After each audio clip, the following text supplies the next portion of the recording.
Hello everyone, आरती गुरुकुल में आप सभी का स्वागत है। आज पेपर 2 हिंदी के सेक्शन में जो यूनिट 6 में हमारे उपन्यास लगे हुए हैं उसमें गोदान उपन्यास को आज मैं पढ़ाऊंगी। और जैसा कि आप लोगों को यह मालूम होना चाहिए कि गोदान उपन्यास बहुत ही महत्वपूर्ण उपन्यास है। हमारे एग्ज़ाम के नज़रिए से तो यह बहुत ही महत्वपूर्ण है और गोदान उपन्यास से हर परीक्षा में एक ना एक क्वेश्चन ज़रूर आता है। इसलिए आप लोग जहाँ तक हो सके इस उपन्यास को पूरा पढ़ जाइएगा। और यदि आप नहीं पढ़ सकते तो मैं आपको इसका सारांश पढ़ाऊंगी, क्योंकि ये काफ़ी लंबा उपन्यास है तो इसको पढ़ने में भी काफ़ी टाइम लगेगा। यह उपन्यास 2 गांवों में विभाजित है जो अवध प्रांत के गांव हैं। पहला सेमरी गांव और दूसरा बेलारी गांव।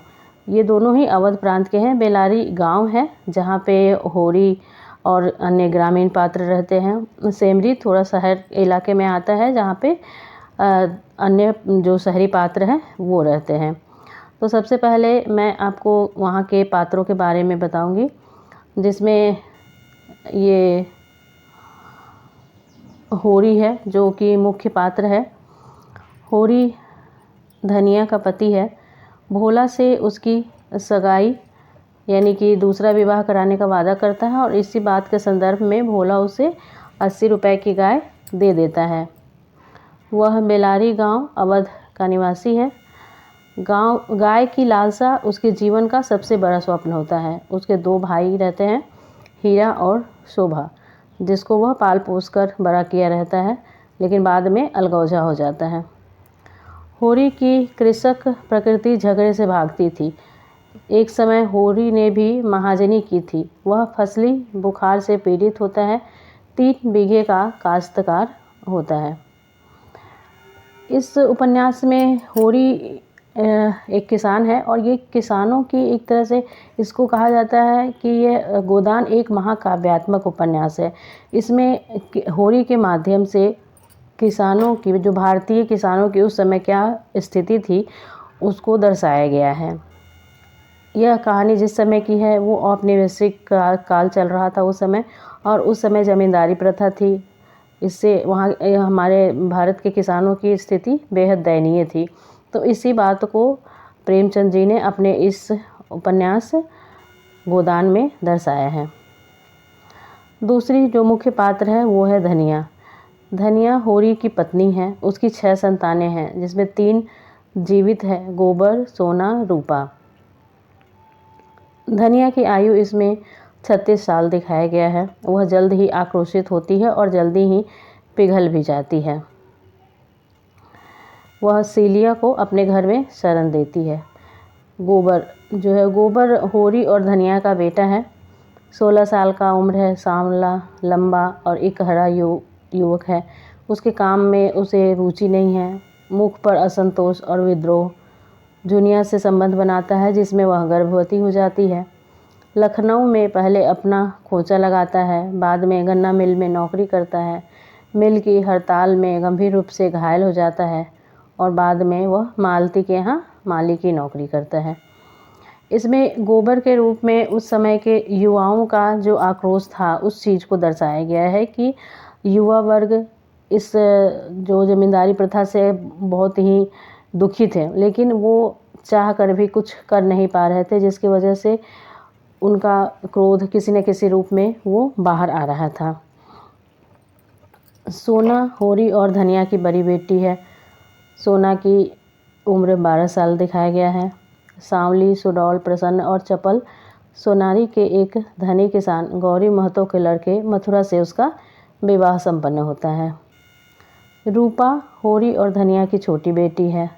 उसकी उम्र 8 साल बताया गया है। वह बहुत ही ढीठ और रोनी है। उसका विवाह राम सेवक महतो से होता है। झुनिया भोला की बेटी है। वह बाल विधवा है, लेकिन उसकी गोबर से शादी हो जाती है।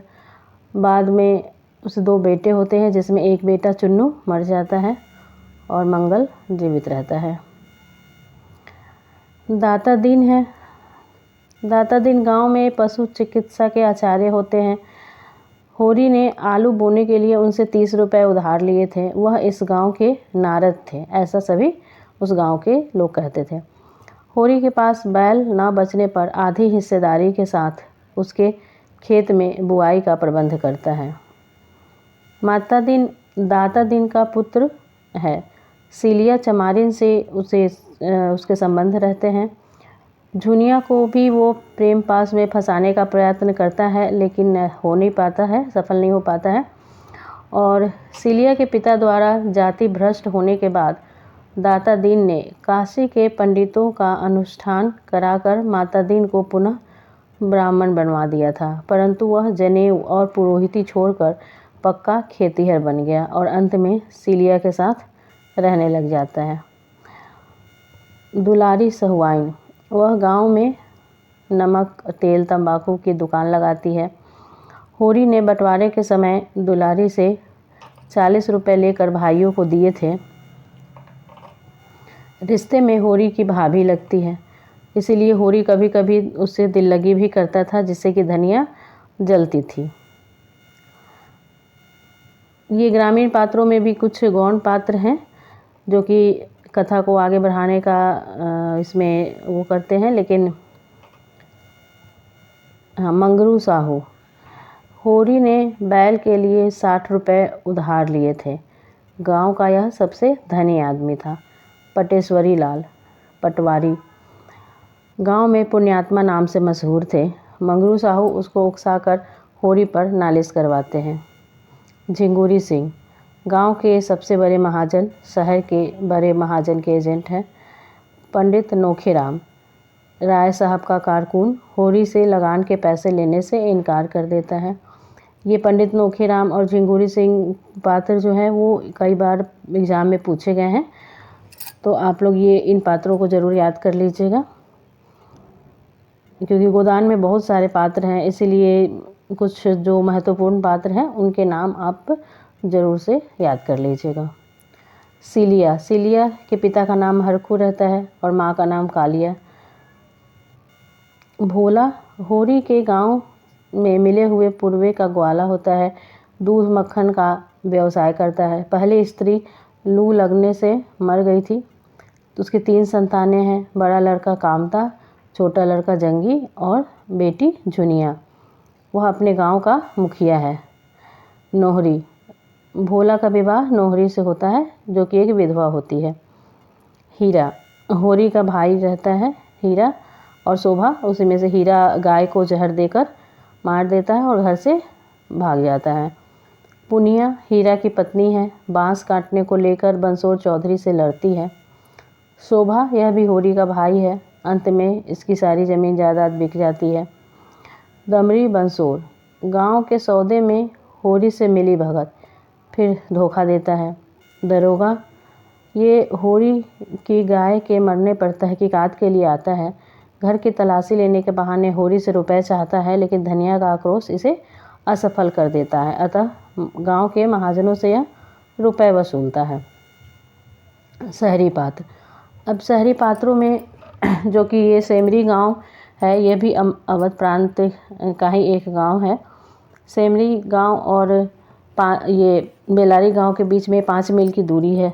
यह प्रश्न भी कई बार एग्ज़ाम में पूछ चुका है, तो आप लोग इसका भी ज़रूर से ध्यान रखिएगा और जो भी मुख्य पंक्ति है उसको आप याद करते चलिएगा। इसीलिए मैं आपको सभी पात्रों के परिचय के साथ साथ उनका चरित्र चित्रण भी यहाँ पे अच्छे से बतला दे रही हूँ, ताकि आपको आगे जब मैं कहानी का सारांश बताऊँ तो आपको समझने में आसानी हो। सेमरी गांव के हैं ये रायपाल अमर सिंह। यह बहुत ही महत्वपूर्ण पात्र हैं। पिछले सत्याग्रह संग्राम में काउंसिल की मेंबरी छोड़कर जेल चले गए थे। राष्ट्रवादी हैं, संगीत प्रेमी हैं, ड्रामा के शौकीन हैं, अच्छे वक्ता, अच्छे लेखक और अच्छे निशानेबाज हैं। पत्नी को मरे हुए 10 साल हो गए, लेकिन दूसरी शादी नहीं की। 2 बच्चे हैं, रुद्रपाल सिंह और मीनाक्षी। जेठ के दशहरे के अवसर पर धनुष यज्ञ का आयोजन होता है। इन्होंने पिता की संपत्ति के साथ साथ भक्ति भी पाई। परिवार बहुत विशाल था, सभी पैतृक रियासत पर आश्रित थे। मेहता, तंखा, खन्ना और ओंकार नाथ राय साहब के सहपाठी थे। होरी से डार वसूले जाने की खबर पाकर नोखेराम से पूरा धन मांगते हैं। नोखेराम और उनके साथी ओंकार नाथ को इसकी खबर कर देते हैं। तब राय साहब ने ओंकार नाथ की पत्रिका को रिश्वत स्वरूप चंदा देकर दबाया। कुंवर दिग्विजय सिंह की बेटी मीनाक्षी का विवाह कराते हैं। मीनाक्षी दिग्विजय सिंह के बुरे बर्ताव और अय्याश प्रवृत्ति के कारण उन्हें छोड़ देती है। उपन्यास के अंत में इन्हें राजा की पदवी मिलती है। डॉक्टर बी मेहता यूनिवर्सिटी में दर्शन शास्त्र के अध्यापक हैं।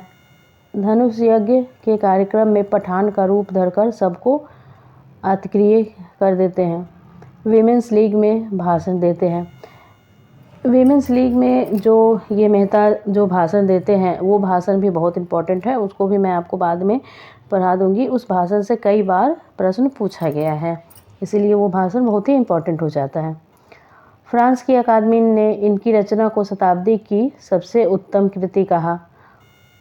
आत्मसेवा से बड़ा उनकी नज़र में कोई दूसरा अपराध ना था। घर गृहस्थी के मामलों में वो बिल्कुल अनाड़ी थे।